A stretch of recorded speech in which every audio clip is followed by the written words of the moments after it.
আমাদের আজকের রেসিপি গুঁড়া দুধের রসমালাই। এই রসমালাইটাকে আপনারা চাইলে ইনস্ট্যান্ট রসমালাইও বলতে পারবেন, কারণ এটা ঠান্ডা হওয়ার পরেই পরিবেশন করা যাবে।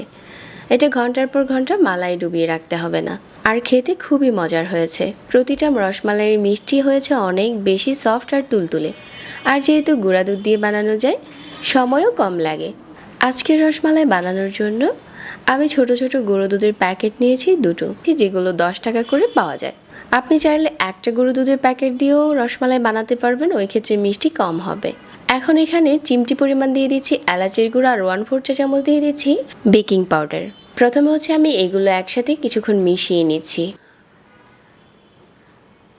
মেশানো হয়ে গেলে এখানে 1 চা চামচ ঘি দিয়ে দিচ্ছি। ঘিটা দেওয়ার পর আবারও মিশিয়ে নিচ্ছি।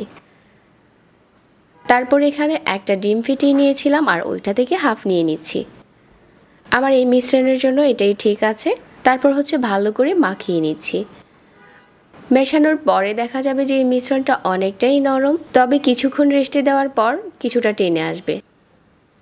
তারপর হাতে ঘি লাগিয়ে রসমালাইয়ের জন্য ওই মিষ্টির বলগুলো বানিয়ে নিতে হবে। সবগুলো মিষ্টির বল যখন বানানো হয়ে গেছে, তারপর এখন আমরা এই রসমালাইটা কুক করে নেব। চুলায় প্যান বসিয়ে আমি এখানে 2 কাপ নিয়ে নিচ্ছি লিকুইড মিল্ক। 2টার মতো দিয়ে দিচ্ছি এলাচ। তারপর এখানে 1/4 কাপ দিয়ে দিচ্ছি চিনি। চিনি যার যার টেস্ট অনুযায়ী আরেকটু বেশিও দিতে পারবেন, যদি কেউ মিষ্টিটা বেশি খেতে পছন্দ করেন। এখন সব কিছু একসাথে নেড়েচেড়ে মিশিয়ে নিচ্ছি আর অপেক্ষা করছি এই লিকুইড মিল্কটা কিছুটা যাতে ফুটে আসে আর একটু জাল হয়ে যায়। তো ফুটে যাওয়ার পর আর 2-1 মিনিট জাল করে নিয়েছি। এখন মিষ্টির বলগুলো দিয়ে ঢাকনা দিয়ে ঢেকে দিয়েছি 10 মিনিটের জন্য। ঢাকনার ছিদ্রটাও বন্ধ করে দিয়েছি আর 10 মিনিটেই এগুলো কুক হয়ে যাবে। 10 মিনিট পর ঢাকনাটাকে খুলে নিয়েছি আর এখন চুলাটাকে বন্ধ করে দিয়ে হালকা একটু নেড়ে চেড়ে আবারও ঢেকে রেখে দিচ্ছি 1 ঘন্টার জন্য। এই 1 ঘন্টায় রসমালাইগুলো পুরোপুরি ঠান্ডা হয়ে যাবে।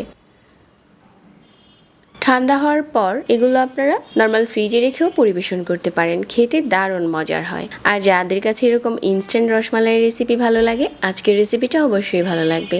আমার এরকম সহজ রেসিপি ভালো লাগলে চ্যানেল সাবস্ক্রাইব করবেন আর আমাদের পেজ ফলো করবেন। এখন চলুন একটা রসমালাই কেটে শেয়ার করি। এটার ভিতর থেকেও খুব সফট আর তুলতুলে হয়েছে। এতক্ষণ ধরে যারা আজকের রেসিপি দেখেছেন সবাইকে ধন্যবাদ জানিয়ে এখানেই বিদায় নিচ্ছি। আল্লাহ হাফেজ।